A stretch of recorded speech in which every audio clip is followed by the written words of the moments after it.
BJP विधायक विनोद चमोली परिसीमन को लेकर एक बयान दिया। उनका मानना है कि उत्तराखंड में परिसीमन को लेकर अलग मानक तय किए जाने की जरूरत है।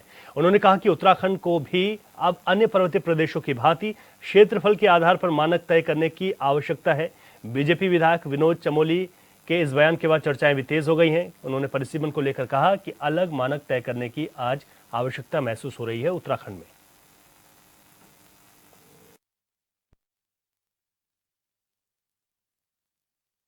देखिए, मेरा ये मानना है कि जैसे जम्मू कश्मीर में है, अन्य पर्वतीय क्षेत्रों में है, नॉर्थ इंडिया में, तो हमारे मानक पहाड़ों के लिए अलग होने चाहिए।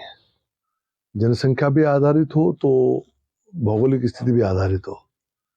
तो इसके लिए हमको आगे बढ़ना चाहिए और हमारा प्रयास होगा कि विधानसभा के माध्यम से एक संकल्प केंद्र को जाए कि उत्तराखंड को भी अन्य जो नॉर्थ स्टेट्स हैं उनके तरह ही जनसंख्या के मानकों में छूट मिले और भौगोलिक स्थिति को उसमें इंक्लूड किया जाए, उसमें सम्मिलित किया जाए, ताकि पहाड़ों की विधानसभाएं कम ना हो और शहर में बढ़ती हो तो बढ़े, उसमें कोई किसी का आपत्ति नहीं है, लेकिन पहाड़ की विधानसभाओं को कम होने से बचाने का हमको प्रयास करना चाहिए।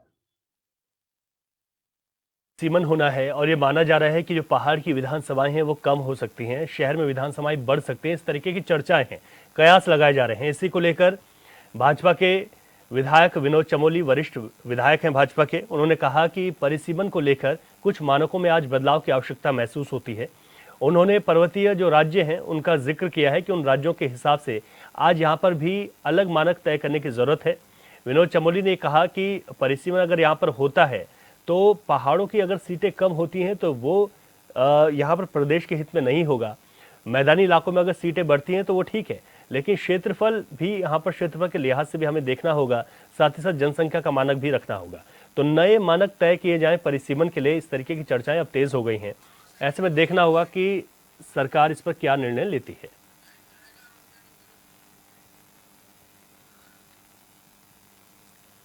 चलिए इसी को विस्तार से समझते हैं। हमारे ब्यूरो चीफ अरुण सैनी इस वक्त हमारे साथ लाइव जुड़ गए हैं। अरुण, परिसीमन को लेकर विनोद चमोली का यह बयान, उन्होंने अन्य राज्यों का भी जिक्र किया जो पर्वतीय राज्य हैं, कि उस हिसाब से ही मानक तय करने होंगे। क्या चर्चाएं हैं इस बयान के बाद? विनोद चमोली के इस बयान को कैसे देखा जा सकता है और समझा जा सकता है? जी देखिए देश में परिसीमन को लेकर के सामने जो परिवर्तन होता है जो होता है, और ऐसे में उसको पहले हालांकि जनगणना भी हुई है, जनगणना की दिक्कत नहीं हुई है, तो ऐसे ही परिसीमन को लेकर की जो चर्चाएं चल रही है, हालांकि अभी परिसीमन को लेकर कोई इस तरह की चर्चा तो चल रही है, लेकिन माना नहीं जा रहा है कि अभी परिसीमन होगा, क्योंकि पहले जनगणना करानी होगी। जनगणना में भी काफी समय लगेगा और उसके बाद जनगणना होने के बाद भी परिसीमन जो है वो होगा। तो ऐसे में अभी इसमें काफी समय भी लग सकता है और 2029 तक जो है इसमें काफी समय जो है वो लग सकता है।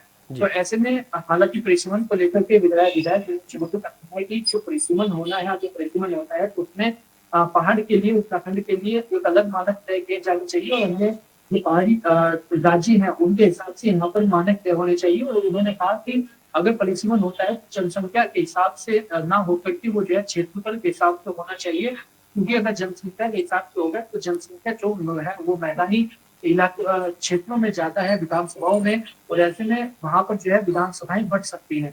तो ऐसे में उन्होंने कहा कि पहाड़ में और इसके अगर जनसंख्या के हिसाब से परिसीमन होता है तो पहाड़ों में जो है वो सीटें विधानसभा की बढ़ सकती है, जो कि एक गलत संदेश भी जाएगा और पहाड़ के लिए अच्छा भी नहीं होगा। तो इस तरीके की बातें उन्होंने कही है और ऐसे में उनकी बात पर कितना संज्ञान आगे लिया जाता है। जब परिसीमन होगा तो सरकार किस तरीके से इस पर परिसीमन कराएगी, किस तरीके से जनगणना होगी, ये तमाम चीजें आने वाले समय में देखने वाली होंगी। और ऐसे में किस आधार पर परिसीमन प्रदेश में होगा, तमाम चीजें आने वाले भविष्य पर निर्भर।